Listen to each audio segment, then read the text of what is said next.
The Into the Wild event is coming up in Pokemon Go, featuring unlimited remote raids and the debut of Toxel. In this video, I will be going through all of the details and tips to help you make the most of it. So the event runs from the 18th of November at 12:01 AM until the 22nd at 11:59 PM local time. For the bonuses, the remote raid limit will be increased to 20 from the 18th until the 21st, and then from the 22nd until the 24th, there will be no limit on the remote raids. And on Monday the 18th, there will be an increased chance to get Rare Candy XL from Max Drillbur Max Battles. There will be field research tasks rewarding items, Toxel Candy XL, Stardust, and event-themed encounters. And there'll be collection challenges which will also get you encounters with event-themed Pokemon. So in the wild for the event, you will be able to encounter Ivysaur, Bellsprout, Weepinbell, Alolan Graveler, Magnemite, Magneton, Ghastly, Haunter, Mareep, Flaffy, Roselia, Gulpin, Luxio, Stunky, Whirlipede, Emolga, Foongus, Dedenne, Grubbin, and Togedemaru. For the raids, in 3-star raids will be Weepinbell, Haunter, Flaffy, and Charjabug. And for the 5-star raids, we have Nihilego on November 19th, Tapu Koko on the 20th, Origin Form Dialga on the 21st, and Origin Form Palkia on the 22nd. Both Origin Form Palkia and Dialga will have a chance at having their signature moves Spatial Rend and Roar of Time when caught from these raids. And each of these 5-star raid bosses will have raid hours on the day they are available from 6 PM to 7 PM local time. For the max battles, Max Drillbur will be in 1-star max battles, and it will be a very important one to pick up, and it will be soloable. And hatching from 10km eggs for the event will be Toxel. There will also be some tickets available for purchase from the 18th at 12:01 AM to the 22nd at 8 PM local time. Firstly will be the Into the Wilds raid ticket. This will be $5, and each day trainers will receive timed research that will reward 20 Pokeballs, 1000 XP, 2000 Stardust, 3 Toxel Candy, 1 Toxel Candy XL, and you'll get the following bonuses. You'll get up to 2 raid passes per day from spinning gyms, 5000 additional XP from raids, and 1 additional candy from Pokemon caught from 4-star, 5-star, Mega, Ultra Beast, and Primal raids. It is worth noting that rewards from timed research will need to be claimed by 8 PM local time each day, because that's when the researches will expire each day. The second ticket available is the Into the Wild hatch ticket. Again, this will be $5, and each day trainers will receive timed research that will reward 20 Pokeballs, 1000 XP, 2000 Stardust, 3 Toxel Candy, 1 Toxel Candy XL, and you'll get the following bonuses. Increased chance of hatching Toxel from 10km eggs, half hatch distance, 2 times hatch Stardust, XP, and candy, and you'll get a 1-use incubator per day from spinning Pokestops. And again, the daily timed research will be expiring at 8 PM local time each day, so make sure you finish it and claim your rewards by that time. And if you want to get both of these tickets, you can purchase the Into the Wild Ultra Ticket box on the web store that will get you both tickets and a premium battle pass and an incubator as well. But are these tickets actually worth buying? So these tickets aren't that bad in terms of value, but they will be more valuable depending on the amount of time you play the game during the event period. This is because you will get timed research each day, which will expire each day. And if you are completing each of them and you're making use of the bonuses, it will be worth it for you to get these tickets. However, if you are playing less than daily, then the value of the ticket will be lower, and they may not be worth the $5 for you. If you do decide that you want both tickets, I would recommend buying them from the web store for the extra raid pass and incubator you get. But if you are only looking to get one of the tickets, which is the best one to pick up? So overall, I would recommend going for the raid ticket, because getting the free raid passes each day will get you access to better Pokemon that you can encounter from raids compared to the Pokemon that you can encounter from eggs. You will be able to encounter Nihilego, Tapu Koko, and mostly importantly, Origin Dialga and Palkia, which are very meta-relevant Pokemon. However, if you aren't as interested in meta-relevant Pokemon and you're more of a shiny hunter, then it might be worth going for the hatching ticket instead, so you have more chances at hatching shiny Toxel. And with that said, which event Pokemon are most worth focusing on? Ivysaur will be in the wild, and Mega Venusaur is the 2nd best grass type attacker and the 6th best poison type attacker. Venusaur itself is also ranked 75 in the Ultra League with 115-14 IVs. It is worth noting that Venusaur does want Legacy move Frenzy Plant to be at its best, so if you do catch any good Ivysaur, I would not evolve them during this event, and instead wait until the 23rd and the 24th of the month when the Go Wild area event will be taking place, because during that event you will be able to get Frenzy Plant via evolution into Venusaur or from catching Venusaur in the wild. Magnemite and Magneton will be available, and Magnezone is the 16th best electric type raid attacker, and it's the 9th best as a shadow. So the candy from Magnemite and Magneton that you catch during this event could be used to power up a shadow version if you have any. And if you don't have any, Shadow Magnemite is currently a possible encounter from the electric type Rocket Grunt. Ghastly and Haunter can also be encountered during this event, and Mega Gengar Gengar is the second best ghost type attacker and the #1 poison type attacker as well, so well worth hunting a hundo for that. And in particular, if you are looking for a hundo, it might be worth raiding Haunter because it will be in 3-star raids during the event, and raids have a 10-10-10 IV floor, so you have a higher chance of getting a hundo or just generally one with decent IVs, which will be rarer from the wild where there is no IV floor. And if you do happen to have a Shadow Gengar, it is ranked 67 in the Ultra League with 0, 15, 14 IVs. Mareep and Flaffy will be in the wild, and Mega Ampharos is the 8th best electric type raid attacker, but if you do have access to Mega Manectric, it is less of a priority to go after. And again, if you are looking for a higher IV Ampharos, Flaffy will be in 3-star raids. We do also have access to Roselia, and Roserade is the 5th best poison type attacker. Luxio could be worth catching if you have access to Shadow Luxray, which is the 12th best electric type raid attacker.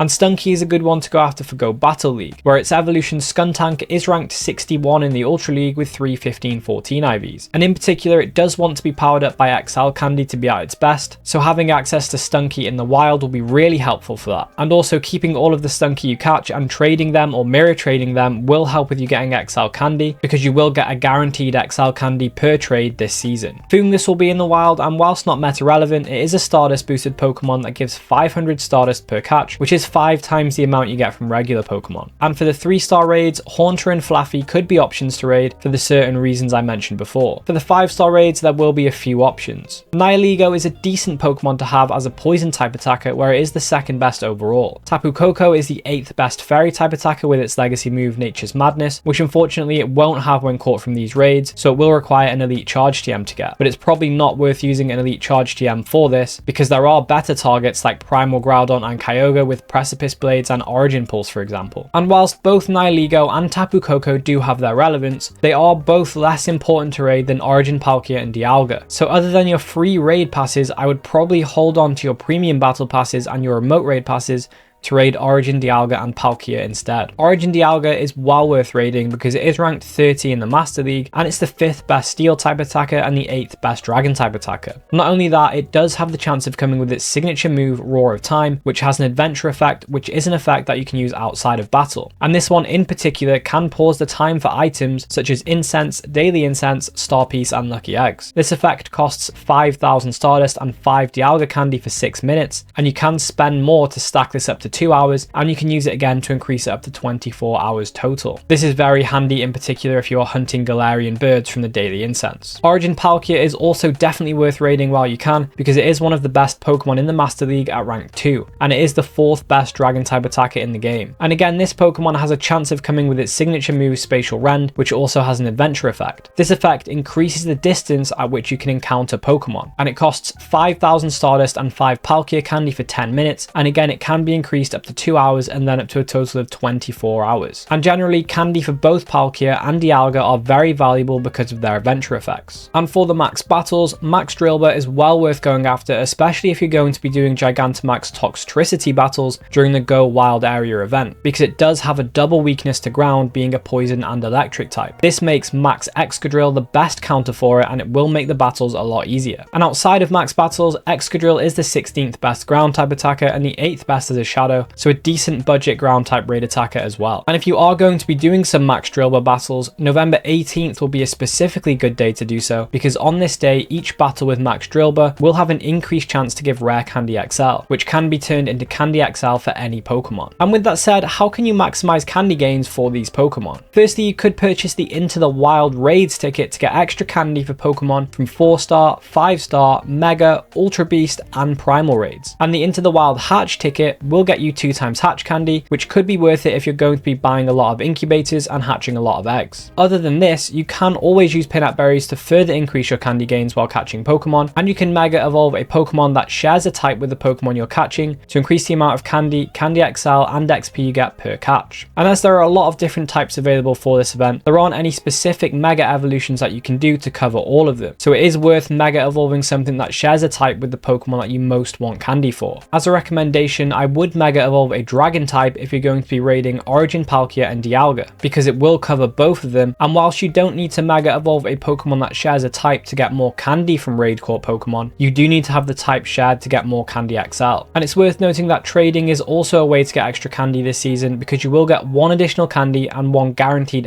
XL candy per trade. So if you can do some trades, I would prioritize that over transferring Pokemon. Alongside candy, you will need Stardust to power up Pokemon, so how can you maximize on Stardust gains for this event? Firstly, as I mentioned before, the Stardust boosted Foongus will be in the wild, so well worth catching that whenever you see it. Both of the Into the Wild tickets will get you 2000 Stardust per day from the daily timed research, and the Hatch ticket will get you 2 times Hatch Stardust, and from this, hatching the larger distance eggs like the 10km eggs and 12km eggs in particular will get you more Stardust that can be further improved by using star pieces. Hatching batches of these eggs with super incubators and star pieces active will be a good strategy for maxing out on Stardust. And these aren't the only ways to get more Stardust. There is actually a Spotlight Hour coming up on the 19th at 6 PM, and it will feature Combee and Teddiursa, and the bonus for this Spotlight Hour will be 2 times Catch Stardust, with Combee being a Stardust boosted Pokemon that gives 750 Stardust per catch normally. This will be 1500 Stardust per catch during the event and 2250 with a star piece active. So this event is well worth playing if you're looking to build Stardust, and it could be worth using Origin Palkia's Spatial Rendered Venture effect during this event to maximize the distance you can encounter Combee at. And regarding XP, again, both Into the Wild tickets will get you 1000 XP each day from the daily timed research, and the raid ticket will get you an additional 5000 XP from completing raids, which will be 10,000 XP with a lucky egg active. So if you are going to be raiding a lot, and especially raiding during the raid hours, this will be a great ticket to go after for getting XP. Additionally, the Hatch ticket will get you 2 times Hatch XP, which would be more suited to you if you're going to be hatching eggs more so than raiding. Increased XP from leveling up Friendship will still be active at the time of this event, so definitely worth sending and opening as many gifts to as many friends as you can. And with the level 49 requirements of 35 platinum medals, here are some medals that are most worth going after during this event in particular. With all of the different raid bosses available and increased remote raiding, this could be a good chance to work on your Rising Star, Champion and Battle Legend platinum medals. And if you decide to pick up the Hatch ticket, this will be a good time to work on your Breeder platinum medal. And with that said, if you did enjoy this video, then I recommend checking out these videos on the screen now, and I'll catch you in the next one.